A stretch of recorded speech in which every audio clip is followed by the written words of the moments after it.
और इस वक्त पहले आपको बड़ी खबर दे देंगे। उन्नाव से जुड़ी खबर आ रही है।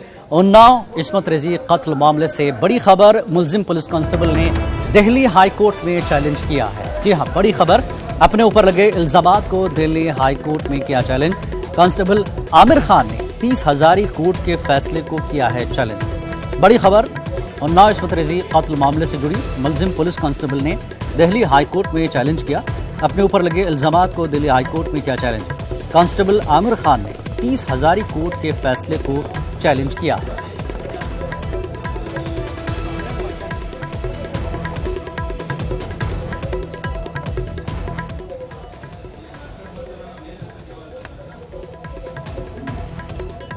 इस पूरे मामले पर बात करते हैं। हमारे साथ हमारे नुमाइंदे सुशील जुड़ चुके हैं। सुशील, उन्नाव मामले में एक नया मोड़।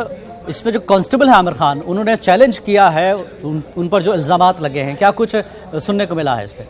जी देखिए, एक पुलिस कांस्टेबल हैं आमिर खान, उन्होंने जो कस्टोडियल डेथ हुई थी पीड़िता के पिता का, उस मामले में जो 30 हजारी कोर्ट ने उनके खिलाफ आरोप तय किए थे, उस आरोप को उन्होंने दिल्ली हाई कोर्ट में चैलेंज किया है। उन्होंने कहा है कि 30 हजारी कोर्ट ने जो आरोप तय किए गए हैं, उन आरोपों पर रोक लगनी चाहिए, हाई कोर्ट को विचार करना चाहिए, क्योंकि जो जजमेंट है उस जजमेंट में कुछ कमियां हैं। इस आधार को उन्होंने फिलहाल दिल्ली हाई कोर्ट में चुनौती दी है। आपको बता दें कि उन्नाव रेप मामले से जुड़े 5 केसों को सुप्रीम कोर्ट ने ट्रांसफर किया था दिल्ली की स्पेशल सीबीआई कोर्ट को, जिसमें से एक केस ये भी था कि पुलिस के हिरासत में पीड़िता के पिता की मौत हो गई थी, जिसके मामले में 30 हजारी कोर्ट ने अभी हाल ही में विधायक कुलदीप सिंह सेंगर और तमाम लोगों के खिलाफ आरोप तय किए थे। उनमें से एक पुलिस वालों ने दिल्ली हाई कोर्ट का रुख किया है। आमिर, तो आमिर ने अपने बचाव में कहा क्या है इस पूरे मामले पर? कुछ बात हुई है? जी, आमिर ने ये कहा है कि जो आरोप तय किए गए हैं, उन आरोपों पर फिर से विचार किया जाना चाहिए, क्योंकि निचली अदालत ने कुछ जो फैक्ट है उसको कंसीडर नहीं किया है और इसी फैक्ट को हाई कोर्ट द्वारा विचार किया जाना चाहिए। ये फिलहाल उन्होंने कहा है। उन्होंने ये भी कहा है कि 30 हजारी कोर्ट के इस फैसले पर रोक लगनी चाहिए। तो अभी तो आमिर ने अर्जी दी होगी, कब तक इसकी समाअत होगी? क्या कुछ अगली कार्रवाई हो सकती है? अगली कार्रवाई का कोई समय निर्धारित नहीं किया गया है। अभी केवल उन्होंने दिल्ली हाई कोर्ट का दरवाजा खटखटाया है, यानी कि उस फैसले को चुनौती दी गई है। लेकिन कब इस पूरे मामले की सुनवाई होगी, इसके लिए अभी कोई भी आगे की प्रक्रिया नहीं है। जी, बहुत बहुत शुक्रिया सुशील इस पूरी जानकारी के लिए। तो उन्नाव इस्मत रेजी मामले में जो मामला आया था, मुतासरा के वालिद की कस्टोडियल डेथ पर मुलजिम पुलिस कांस्टेबल ने दिल्ली हाई कोर्ट में इस पूरे मामले को चैलेंज किया है।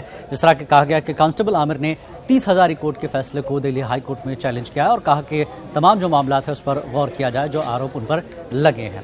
और आगे बढ़ेंगे अगली खबर की तरफ। चिदम्बरम का मामला, चिदम्बरम की तरफ ईडी का शिकंजा कसता जा रहा है।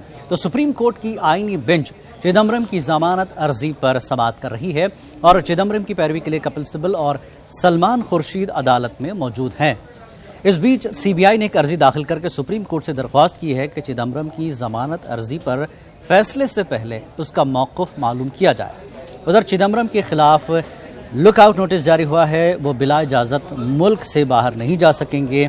ये इजाज़त कोर्ट और जांच एजेंसियों से लेनी होगी। ईडी की अपील पर लुकआउट नोटिस जारी हुआ है। चिदम्बरम के खिलाफ आईएनएक्स मीडिया मामले में जांच चल रही है। सीबीआई और ईडी का इल्ज़ाम है कि चिदम्बरम जांच में ताउन नहीं कर रहे हैं। जांच एजेंसियां चिदम्बरम को जमानत नहीं देने का मुतालबा कर रही हैं। I have a case to do, so let me go. I'll come back and talk to you. But sir, how do you see रात को 12 बजे जिस तरह नोटिस करके समन किया गया? Regretful, very regretful. We've said so. I think the whole episode is very sad. It's very, very sad. Nobody's running away. The law will take its course. Nobody's running away, but you have to have some. What else is it? But let's see what the court does. Let's wait for the court to do something. P Chidambaram के घर के बाहर कांग्रेस के कुछ कार्यकर्ता पहुंचे हैं और उनका कहना है कि जो कार्रवाई कर रही है एजेंसीज, उसका विरोध करने के लिए लोग पहुंचे हैं। आप लोग क्यों आज यहां पर पहुंचे हैं जब तमाम एजेंसीज कार्रवाई कर रही हैं? नहीं, तमाम एजेंसी जब सुप्रीम कोर्ट हाई कोर्ट में केस चल रहा है तो ये एजेंसी क्यों परेशान कर रही है? सुप्रीम कोर्ट के कोई ऐसा आदेश नहीं है कि वो इस तरह से गिरफ्तार किया जाए। आज एप्लीकेशन लगा रहा है, क्या सुप्रीम कोर्ट उनको सुन रहा है? तो तब तक इंतजार करें सुप्रीम कोर्ट क्या आदेश देती है। एजेंसियां उनको गिरफ्तार करने के लिए क्यों चक्कर लगा रही है, क्यों उनको बुला रही है गिरफ्तार करने के लिए? लेकिन कल ही हाई कोर्ट ने एंटीसिपेटरी बेल उनकी देने की नहीं दी है, उनको परमिशन रद्द की है। तो एजेंसीज अगर पूछताछ के लिए उनके पास आते हैं तो क्यों नहीं है? चिदम्बरम कहाँ है? कल से दिख नहीं रहे। नहीं, जो है दिल्ली में ही है, कहीं भी है। हम तो हमारे नेता है उसके पक्ष में आए हैं कि किस तरह से यूपीए सरकार में वित्त मंत्री थे, एक ईमानदार बेदाग नेता की उनकी छवि थी, बड़े नेता हैं। हम तो उसके सपोर्ट में आए हुए हैं कि उनको गलत फंसाया जा रहा है। लेकिन अगर वो बेदाग हैं, अगर उन पर कोई आरोप नहीं है जैसा कि आप लोग कह रहे हैं, तो फिर वो छुप क्यों रहे? इस तरीके से एजेंसीज के सामने क्यों नहीं आ रहे बातचीत करने के लिए? नहीं, आज आ रहे हैं। सुप्रीम कोर्ट के जो एप्लीकेशन लगा रही है, जैसे जो भी सुप्रीम कोर्ट के आदेश होंगे उसका अनुसार आएंगे। वो दिल्ली से बाहर नहीं है, दिल्ली में ही है। तो आप लोग यहाँ एजेंसीज अगर जांच करती हैं उसमें रुकावट डालने के लिए आए? नहीं, हमको रुकावट के नहीं आए। हम तो कार्यकर्ता हैं, उनके पार्टी के कार्यकर्ता हैं, उसके यहाँ पक्ष में आए हैं कि हम उनके साथ हैं। आप लोग यहाँ उनका चिदम्बरम जी का समर्थन करने के लिए आए? जी, समर्थन नहीं, हम उन कार्यकर्ता हैं, कांग्रेस पार्टी के कार्यकर्ता, और हम उनकी हमदर्दी में आए हैं कि उनके साथ अत्याचार हो रहा है। सेंट्रल गवर्नमेंट जबरदस्ती उन पर ब्लेम लगा के ना उनको कोशिश कर रही है, फंसाने की कोशिश कर रही है। सुप्रीम कोर्ट में ऑलरेडी मतलब हमारे चिदम्बरम साहब के जो वकील है वो ऑलरेडी गए हुए हैं। वहां से जो भी राहत मिलेगी उसके बिहाफ पे चिदम्बरम साहब बाहर आएंगे और बात करेंगे। लेकिन एजेंसीज अगर जांच कर रही हैं तो उनमें सहयोग क्यों नहीं कर रहे हैं? चिदम्बरम साहब कल से क्यों नहीं है घर पे? वो करेंगे, अपनी बात सुप्रीम कोर्ट के माध्यम से रखना चाहते हैं, इसलिए अभी नहीं आ रहे हैं। आ जाएंगे, कहीं विदेश थोड़े गए, भाग थोड़े गए, दिल्ली में ही है। तो आप वेट करिए, आएंगे, क्यों नहीं आएंगे? साफ तौर पर कांग्रेस के तमाम कार्यकर्ता जो कह रहे हैं कि पी चिदम्बरम यही हैं, सुप्रीम कोर्ट में अपने ऑप्शंस तलाश रहे हैं और अगर वहां से राहत नहीं मिलती है तो सामने आएंगे। तो चिदम्बरम की मुश्किल की इस घड़ी में उनके घर के बाहर कांग्रेस के कारकुन साथ खड़े हैं। उनका कहना है कि ईमानदार शख्स को परेशान किया जा रहा है। ऐसे वक्त में हम उनके साथ खड़ेंगे और वो दिल्ली में ही हैं, कहीं नहीं जाएंगे और सामने वक्त आने पर सामने भी आ जाएंगे। अब एक बड़ी खबर इस वक्त आपको और दे दूं, राहुल गांधी ने चिदम्बरम के मामले पर ट्वीट किया है। जी हाँ, चिदम्बरम के मामले में राहुल गांधी का ट्वीट आया है। राहुल गांधी ने कहा कि मोदी हुकूमत ईडी और सीबीआई का गलत इस्तेमाल कर रही है। पी चिदम्बरम की किरदार कशी करने की कोशिश की जा रही है। ताकत के गलत इस्तेमाल की मैं मजम्मत करता हूं। राहुल गांधी ने अपने ट्वीट में कहा कि मोदी हुकूमत ईडी और सीबीआई का गलत इस्तेमाल कर रही है। चिदम्बरम की किरदार कशी करने की कोशिश की जा रही है। ताकत के गलत इस्तेमाल की मैं मजम्मत करता हूं। तो राहुल गांधी का चिदम्बरम की हिमायत में ट्वीट आया है कि मोदी हुकूमत ईडी और सीबीआई का गलत इस्तेमाल कर रही है चिदम्बरम के मामले में और उनके किरदार को खराब करने की कोशिश की जा रही है। ताकत के गलत इस्तेमाल की मैं मजम्मत करता हूं, राहुल गांधी ने कहा।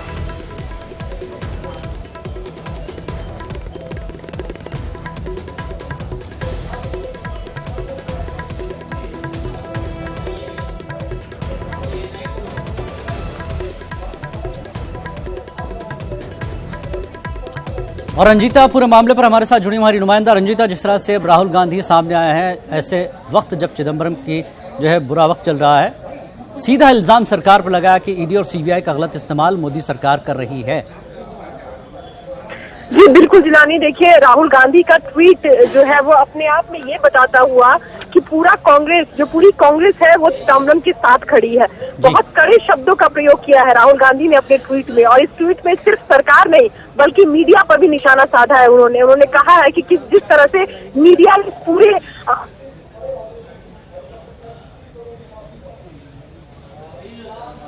जी रंजीता, लगता है आवाज़ रंजीता की हम तक नहीं पहुंच रही है। तो एक बार फिर हम बता दें नाजरीन, जैसा कि राहुल गांधी का सख्त अल्फाज में ट्वीट आया, मोदी सरकार पर इल्ज़ाम लगाया और सख्त अल्फाज का इस्तेमाल किया कि मोदी हुकूमत ईडी और सीबीआई का गलत इस्तेमाल कर रही है। चिदम्बरम के किरदार को मशकूक करने, उनकी छवि को ख़राब करने की सरकार की कोशिश, ताकत के गलत इस्तेमाल की मैं मजम्मत करता हूँ। तो सख्त अल्फाज में मोदी सरकार की मजम्मत की है कि जिस तरह से चिदम्बरम के मामले में सीबीआई और ईडी का इस्तेमाल किया जा रहा है वो गलत है। रंजीता एक बार फिर हमारे साथ जुड़ चुके हैं। जी रंजीता, आपने कहा कि कुछ और भी शब्द लिखे हैं ट्वीट में राहुल गांधी ने। जी बिल्कुल, कड़े शब्दों का प्रयोग है राहुल गांधी के ट्वीट में, और ये ट्वीट सिर्फ सरकार पर निशाना नहीं बल्कि मीडिया पर भी निशाना है। उन्होंने साफ तौर पर अपने ट्वीट में जो शब्दों का प्रयोग किया है, इसमें दो चीजें निकल कर आई है। एक ये कि सरकार जो है वो राजनीति में प्रेरित होकर ये काम कर रही है, पी चिदम्बरम की छवि को धूमिल करने का काम किया जा रहा है। ईडी और सीबीआई को सामने रखकर सरकार बैक में रखकर ये काम कर रही है। मीडिया जिस तरह से इस पूरे मामले का ट्रायल कर रही है वो गलत है, और मैं उनके साथ खड़ा हूँ। ये राहुल गांधी का कहना अपने आप में ये कि कांग्रेस पार्टी जो है वो पूरी तरह से पी चिदम्बरम के साथ है। तो ऐसे में जब सुप्रीम कोर्ट में 2 बजे से सुनवाई होनी है, सबकी नजर इसी पर रहेगी, इस मामले में आखिर क्या होता है, क्या चिदम्बरम की गिरफ्तारी होती है, और अगर होती है तो उसके बाद कांग्रेस का क्या रुख होगा। क्या कांग्रेस इस मामले को पूरी तरह से राजनीतिक बनाएगी और इसको लेकर कांग्रेस का कोई बड़ी स्ट्रैटेजी होगी। क्योंकि देखिए, कांग्रेस मुख्यालय में मैं खड़ी थी और वहाँ जो हलचल।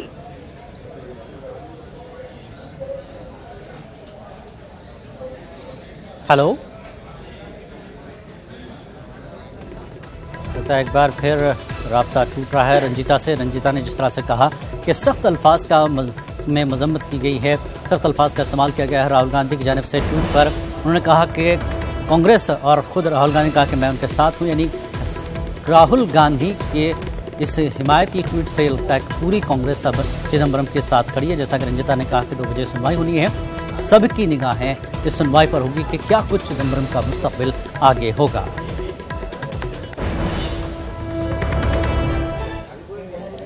और आगे बढ़ेंगे अगली खबर की तरफ। कांग्रेस के सीनियर लीडर आरपीएन सिंह ने चिदम्बरम मामले पर न्यूज 18 से खास बातचीत की है। कांग्रेस के वरिष्ठ नेता अश्विनी कुमार इस वक्त हमारे साथ हैं चिदम्बरम के मसले पर बातचीत करने के लिए। जज ने कहा कि अब ये पूरा मसला मुख्य न्यायाधीश के पास जाएगा, उन्होंने सीजेआई के पास पूरे मसले को भेज दिया। आपका क्या मानना है? देखिए, मेरा मानना है कि कानूनी प्रक्रिया के मुताबिक अब चीफ जस्टिस ऑफ इंडिया इस केस की सुनवाई करेंगे और अंतिम निर्णय सुप्रीम कोर्ट का इस मसले पर होगा। मगर विचारात्मक तौर पर, सिद्धांतिक तौर पर, एक कानूनदान के नजरिए से, एक शहरी के नजरिए से मेरा ये मानना है कि हमारे संविधान में व्यक्ति की आजादी को विशेष प्रमुखता दी गई है। इसलिए जब तक कोई खास कारण ना हो, बेल देना कानून की एक आम प्रक्रिया है और जेल एक अपवाद है। अब इस केस में मेरिट्स पर क्या चर्चा होती है उस पर मैं कोई टिप्पणी नहीं करना चाहता, पर मेरा मानना है कि जिस तरह से कल रात से मीडिया ट्रायल हो रहा है, जिस तरह से टिप्पणियां की जा रही हैं, जिस तरह से केस को सुप्रीम कोर्ट पे लड़ा जा रहा है, टीवी पे लड़ा जा रहा है, ये ठीक नहीं। आपको लगता है कि चिदम्बरम को बेल मिलेगी? मुझे उम्मीद है कि इस केस में जैसे और केसों में होता है न्याय होगा और संविधान की रूह से, संविधान की मर्यादाओं को सामने रखते हुए मेरा ये मानना है कि ये ऐसा केस नहीं लगता जिसमें बेल रिफ्यूज हो। एक अंतिम सवाल करूंगा। सीबीआई की तरफ से उनके घर पे समन चिपकाया गया, आपको लगता है कि वो एक मजबूत पक्ष बन जाएगा सीबीआई की तरफ से, क्योंकि वो घर पर नहीं थे, 2 से 3 बार सीबीआई की टीम उनके घर पर पहुंची? ये कौन सा कानून है कि अगर एंटीसिपेटरी बेल रिजेक्ट हो जाए तो जो अक्यूज है वो अपने घर पर हो? ये कोई कहीं लिखा है? ये थे हमारे साथ अश्विनी कुमार कांग्रेस के वरिष्ठ नेता हैं और वरिष्ठ वकील भी हैं। इनका साफ कहना है कि कोई आधार नहीं बनता जिससे उनको बेल नहीं मिले और उन्हें उम्मीद है कि चिदम्बरम को सुप्रीम कोर्ट की तरफ से बेल मिलेगी। कैमरा पर्सन केडी के साथ नीरज कुमार, न्यूज 18 इंडिया, दिल्ली। तो कांग्रेस के सीनियर लीडर और सीनियर वकील अश्विनी कुमार को उम्मीद है कि चिदम्बरम के साथ बेहतर होगा जो कुछ होगा। और हमारी नुमाइंदा रंजीता ने भी आरपीएन सिंह से बात की थी, उनका भी यही कहना है कि जो कुछ होगा बेहतर होगा, लेकिन इस वक्त कांग्रेस चिदम्बरम के साथ खड़ी है और उन्हें तनकीद का निशाना बनाया था मोदी सरकार को। और अब आगे बढ़ेंगे, खबर यूपी से है। आज यूपी में काबीना में तोसी की गई है और लखनऊ के राजभवन में नए वज़रा को हलफ भी दिलाया गया है। खास बात यह है कि यूपी काबीना में 23 नए वज़रा शामिल हुए हैं। यूपी की गवर्नर आनंदीबेन ने हलफ दिलाया। योगी काबीना के नए वज़रा में कोई मुस्लिम वजीर शामिल नहीं है। मुकल नवाब को भी वजारत में जगह नहीं मिल पाई। हलफबरदारी तकरीब के बाद गवर्नर आनंदीबेन और वज़ीर आला ने नए वज़रा को गुलदस्ते पेश किए।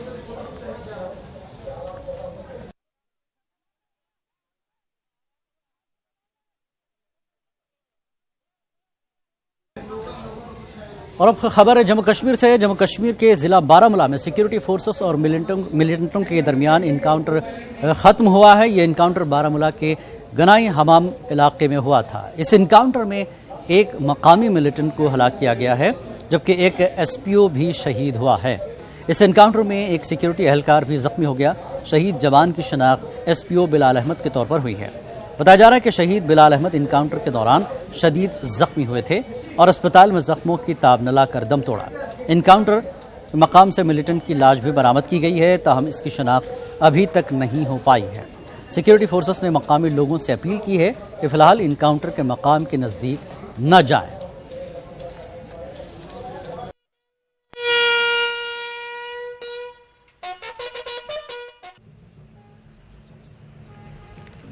ये इनकाउंटर रात को ही ख़त्म हो गया था।